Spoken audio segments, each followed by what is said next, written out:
Real life, real work, real leadership. Chairman, Nussel has helped bring $2 million to begin. A quiet, real American courage. I'm Bruce Burkhardt, and I not only approve this story, but I'm voicing it too. Just like Alan Blevis is giving voice to this ad for a Democratic congressman. Imagine this. The year is 1968.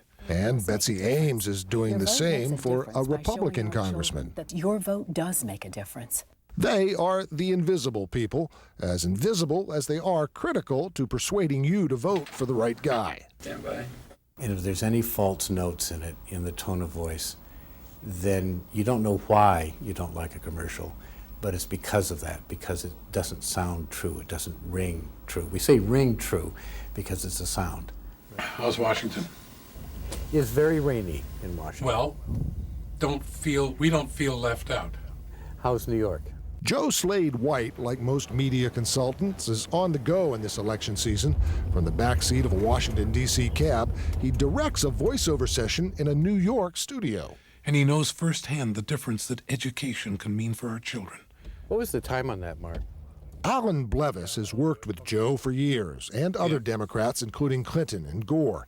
And like most political voiceover talent, he only works one side of the street, in his case, Democratic.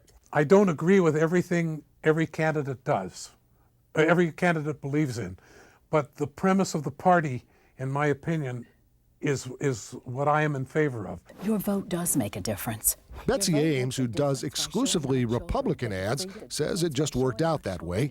They asked first. This is my business. I'm an actress. I'm the messenger. How I feel about it has absolutely nothing to do with it. But what makes Betsy's voice, or Alan's for that matter, desired voices for a political ad?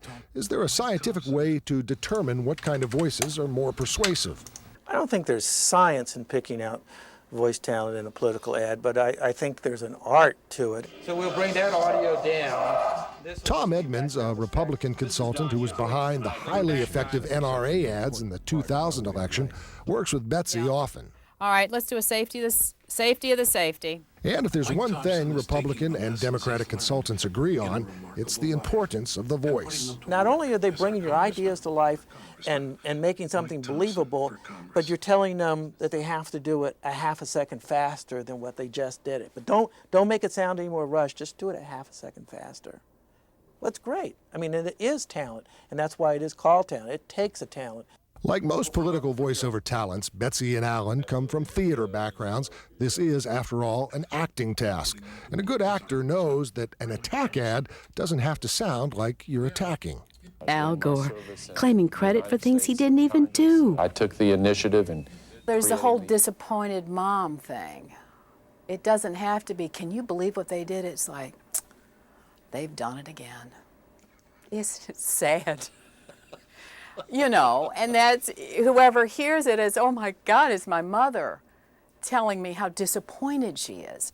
The use of women's voices in ads has been increasing. Patty Murray has a different view. So too have male voices that sound friendlier, conversational. And dreams need places where they can play out. The strong, authoritative voice, the so-called voice of God, is on the outs. If the quality of the voice says, I'm not going to listen to you, I'm just going to tell you things, then people are going to get turned off. And though we like to think we're turned on by matters of substance, maybe we're moved more by the candidate who's found his or her voice. Yeah, why don't we play that back? I think that was really, really good. And I think we could probably go back to the hotel.